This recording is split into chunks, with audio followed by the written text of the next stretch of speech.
ganz beide.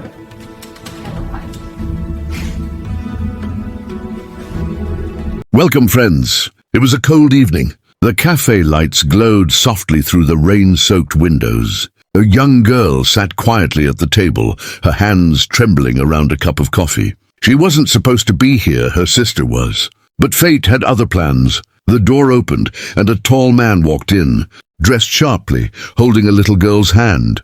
He was the CEO, calm, confident, but with sadness hiding behind his eyes. His daughter ran ahead, giggling, and climbed into the chair beside him. "Are you Miss Emily?"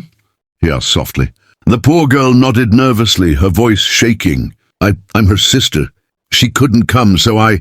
Before she could finish, he smiled gently. "Then I'm glad she didn't come." The little girl laughed and handed her a crayon. "Draw with me, please." Tears welled up in her eyes. She had never felt seen, never felt special. But here in this warm cafe, surrounded by soft lights and kindness, something changed. The CEO watched her, noticing how genuine and pure she was. He leaned forward and said quietly, "You don't have to pretend here. Stay, just stay." She looked up surprised. No one had ever asked her to stay before. The little girl reached out her tiny hand and whispered, "You look sad. Daddy says kind hearts are the prettiest." A tear slipped down the poor girl's cheek as she smiled. For the first time in a long time, she felt like she belonged. Friends, sometimes life sends the wrong person, but maybe that's how we meet the right hearts. Please like, comment, share, and subscribe to Soul of Kindness for more touching stories like this. The night deepened outside the cafe, rain tapping gently on the glass. Inside, warmth filled the air, not just from the steaming cups, but from the small, unexpected kindness between strangers. The poor girl sat quietly, unsure if she should stay any longer. Her heart was pounding. She wasn't used to being treated kindly. "I'm sorry," she whispered. "I shouldn't have come. My sister was supposed to meet you.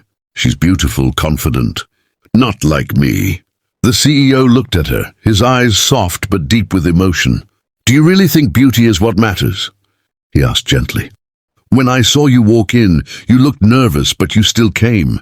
That takes courage. My daughter needs to see people like you, people who don't give up." The little girl giggled and handed the woman a drawing she made with crayons. It was a picture of the three of them, holding hands under a rainbow. "This is us," she said happily. "You're smiling here." The young woman stared at the picture. Her throat tightened, tears blurring her eyes. "No one's ever drawn me before," she whispered. The CEO smiled faintly. "Maybe it's time someone does. Maybe it's time someone sees you." There was silence, the kind that heals. The cafe lights shimmered around them, and for a moment the world outside didn't exist. Then the little girl leaned toward her and said, "Daddy said Mommy lives in heaven now. But maybe she sent you to make us smile again." The girl's heart broke. She covered her face, tears streaming down. "No one's ever needed me before," she cried. The CEO gently placed his hand over hers. "We all need someone," he said softly. "And maybe tonight it's you we were waiting for." Outside the rain slowed, and a faint glow of morning light began to break through the clouds. A new beginning was quietly unfolding. Friends, sometimes the ones who come by accident are exactly the ones sent by destiny.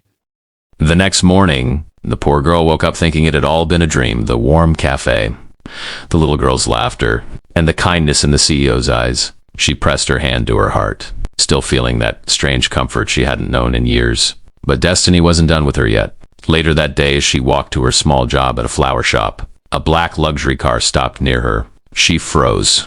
The window rolled down, and to her surprise, it was him, the same single dad CEO from the cafe, with his little daughter waving from the back seat. "Need a ride?" he asked kindly. Her first instinct was to refuse.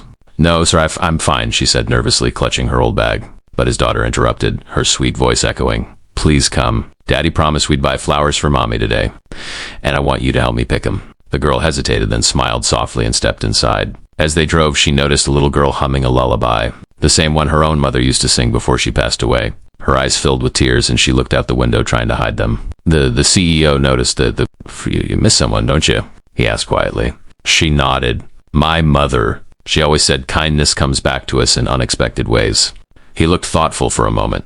She was right, he said, because your kindness, it already came back to us. When they reached the cemetery, the little girl ran ahead with flowers, laying them down gently. Mommy, this is my new friend, she said innocently. She's really nice. The young woman stood frozen, her heart breaking and healing at the same time. She felt like she didn't belong there, yet somehow she did. The CEO looked at her and said softly, you know, when you walked into that cafe last night, something in my world changed. My daughter smiled again, really smiled. And that's because of you. She blinked back tears. I didn't do anything, she whispered.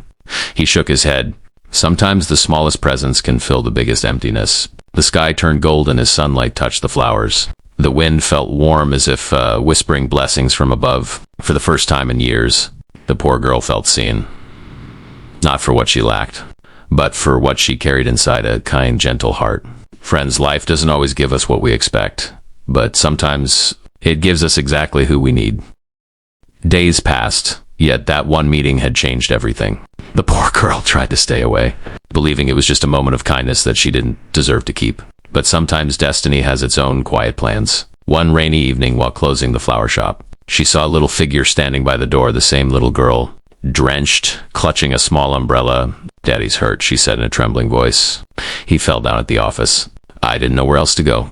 Without a second thought, the poor girl grabbed her shawl and rushed with the child. Her heart pounded as they arrived at the large corporate building. Inside, the CEO sat in his office chair. His hand bandaged, pain in his face, but relief in his eyes when he saw them. You shouldn't have come out in the rain, he said weakly. It's dangerous. The poor girl knelt beside him, her voice shaking. How could we not come? You helped me when I had no one. Now it's my turn. She gently wiped the rain from his daughter's hair and then looked back at him. You always pretend to be strong, she said softly. But even strong people need someone sometimes. He smiled faintly, his eyes glistening. You sound like my late wife. She used to say the same thing. Tears filled her eyes. Then maybe she sent me, not to replace her, but to remind you that love doesn't die, it changes shape. For a long moment, silence filled the room, only the sound of rain tapping against the glass. The little girl climbed onto her father's lap and took both of their hands. Can we all stay together? I don't want anyone to be alone anymore, she said innocently. The poor girl couldn't speak. Her throat tightened as tears spilled freely. She looked at the man before her, and for the first time she saw not a CEO, but a father, a lonely soul searching for warmth just like hers. He took a deep breath and whispered, you came into our lives by accident, but maybe you were meant to. The poor girl smiled through tears. Sometimes the wrong turn takes us to the right place. The little girl giggled and hugged her. Then please don't ever go back. They stood there together, three broken hearts slowly learning how to heal. Outside, the storm began to fade, replaced by the soft glow of dawn. Friends, love doesn't always arrive with flowers or promises.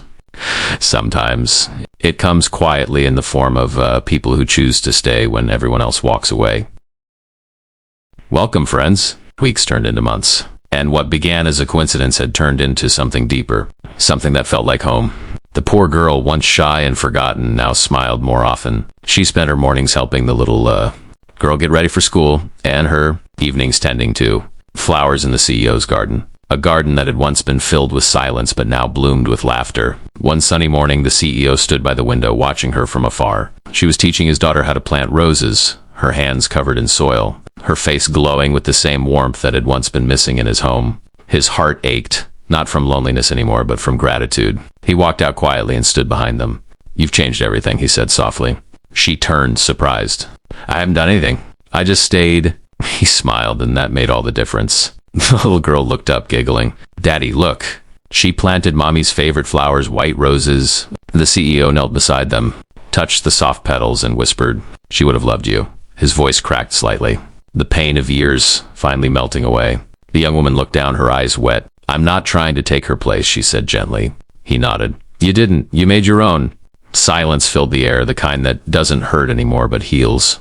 The sunlight poured through the clouds, warm and golden. The little girl ran to fetch something, a small drawing. It was of the three of them standing in the garden, smiling under the words written in a child's handwriting, My family. The poor girl's eyes filled with tears. She held the drawing close to her chest as the CEO took her hand. You walked into that cafe by mistake, he said, his voice trembling. But I think God wrote it long before we ever met. She couldn't hold back her tears anymore. No one's ever said that about me, she whispered. He smiled softly. Then let this be the first of many times. The little girl wrapped her arms around both of them, her laughter echoing like music. Can we plant more flowers tomorrow? She asked. The woman kissed her forehead. We'll plant a whole garden, she said, smiling through tears. The camera pans back. The small family framed against a sky, painted with gold and pink. The same cafe where it all began now stands quietly in the distance, its lights twinkling, a reminder of how one act of courage, one kind heart can rewrite destinies. Friends, sometimes life doesn't send us what we wish for, it sends us what we need. The poor girl who came by accident found not pity but purpose, and a home built on kindness. So always be kind, because your small act of goodness might be someone's new beginning. Please like, comment, share, and subscribe to Soul of Kindness, where every story reminds us that love still exists, even in the most unexpected places.